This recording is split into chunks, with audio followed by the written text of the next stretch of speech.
Bonjour les amis, donc nous allons bientôt commencer cette lecture. Nous sommes donc le 5e jour de cette lecture consacrée à Saint-Michel Archange. Je vais essayer de trouver un petit peu plus de lumière sympa. Je dois l'avouer, c'est pas hyper cool non plus. Cette lumière divine qui descend là comme ça sur moi. Bonjour à tous ceux qui veulent bien me rejoindre.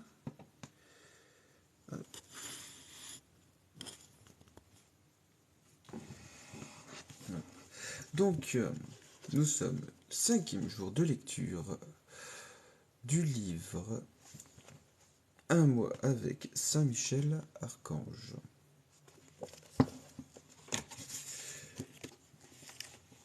Qui est fort comme Dieu? C'est le titre. Une parole de la Bible nous dit la force de Dieu.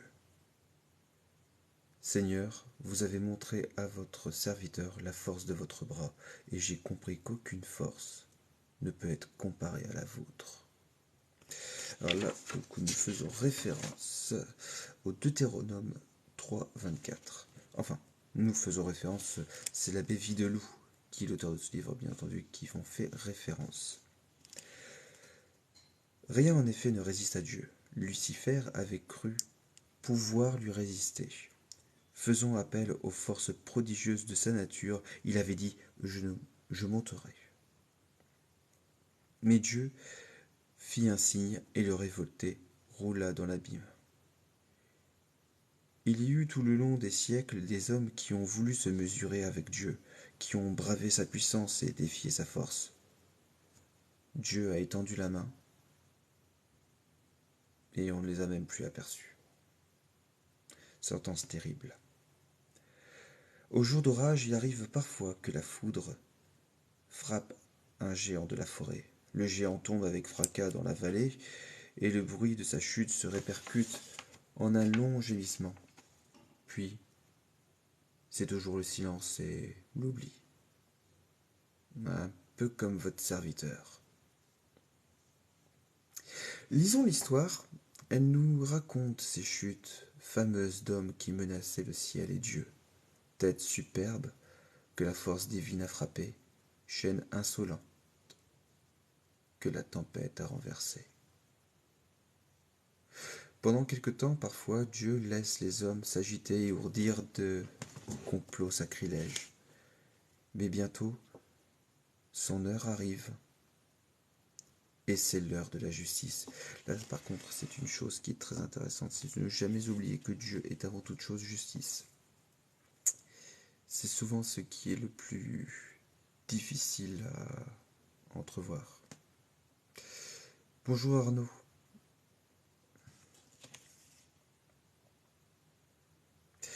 Il eut son heure. Il eut son heure aux premiers âges. Les hommes travaillaient à la tour de Babel. Or Dieu se montra, il descendit pour voir la cité et la tour. Donc là, l'auteur fait référence à Genèse 11, 5. Et il sema parmi eux la confusion.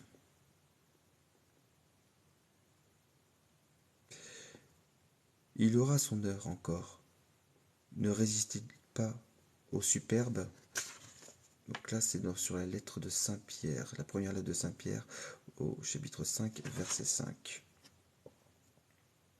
Les hommes de notre temps prétendent en finir avec Dieu. Ce qu'ils veulent, hélas, c'est non seulement agir sans Dieu, c'est encore agir contre Dieu.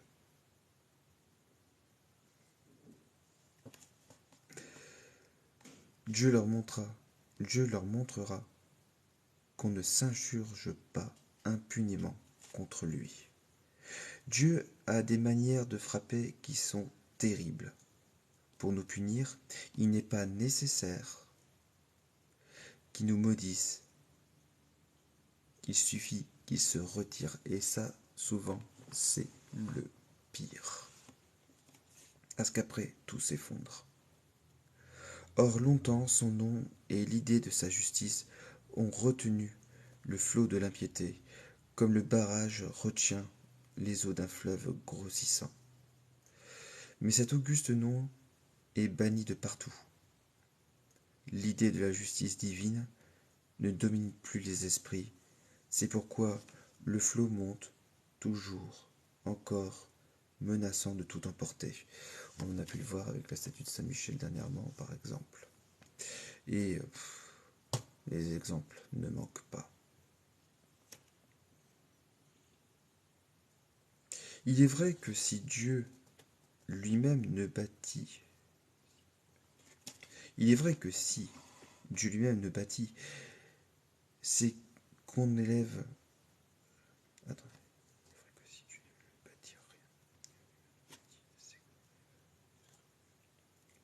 Il est vrai que si Dieu lui-même ne bâtit, ce que l'on élève ne tient pas, que ce que l'on garde dans la cité, que si l'on garde la cité, c'est en vain qu'on veille autour d'elle.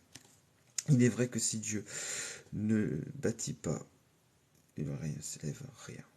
Et que s'il ne garde pas la cité, c'est en vain qu'on veille autour d'elle. Ça, c'est dans, évidemment, le psaume 126, 38. Quand Dieu n'est pas avec les hommes, il n'y a plus que faiblesse chez eux, impuissance, et entre eux, égoïsme, défiance, insubordination. Dieu, méprisé, se venge en les laissant à eux-mêmes. Ils sauront que je suis le Seigneur. Là, l'auteur fait référence à Ézéchiel 23, 36, verset 38. Ils sauront que je suis le Seigneur, dit Dieu par la bouche du prophète. Puissions-nous le contempler, non pas brisé sous les coups terribles de la force divine, mais vaincu par l'amour et illuminé par la foi. Répétons-nous encore chaque jour de ce mois de septembre. Qui est fort comme Dieu? À la vue des complots de l'impiété, rappelons-nous le cri de Saint Michel. Dans la lutte acharnée qui se livre, le vaincu ne sera ni Dieu, ni l'Église. Ce sera Satan et ses amis. Les impies peuvent s'applaudir et chanter victoire. Nous savons que Dieu demeure le plus fort. Aussi, nous avons confiance. En pratique, le triomphe de Dieu n'est pas douteux. Sachons attendre son heure. Pour l'histoire, donc le roi de Syrie était en guerre avec Israël. Mais le prophète Élisée, éclairé par Dieu, assistait son roi de ses conseils. Ce qu'apprenant, le roi de Syrie vient mettre siège devant Dothan, je ne sais pas le nom de comment se prononce le nom de cette ville, où se trouvait le prophète. Un matin, le serviteur de l'homme de Dieu, apercevant l'armée nombreuse des assaillants, accourut dans l'épouvante,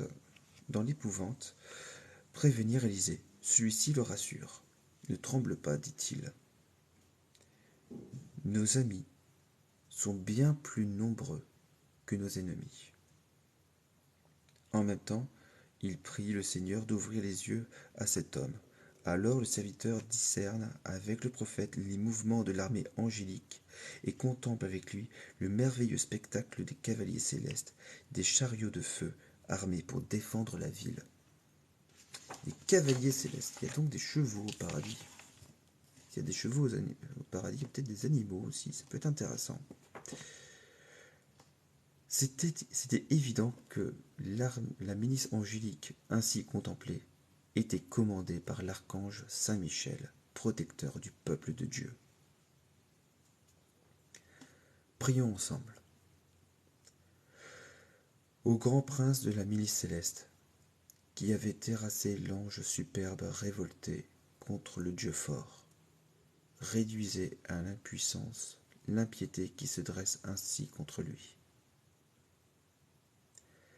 Assistez ceux qui combattent les combats du Seigneur et assurez la victoire à ceux qui, s'oubliant eux-mêmes, pour ne songer qu'aux intérêts de Dieu, ont mis leur confiance en la bonté toute puissance du souverain Seigneur de toutes choses. Ainsi soit-il. Et voilà, cette lecture est terminée. Je n'ai plus qu'à vous souhaiter une excellente journée. Bonne journée les amis.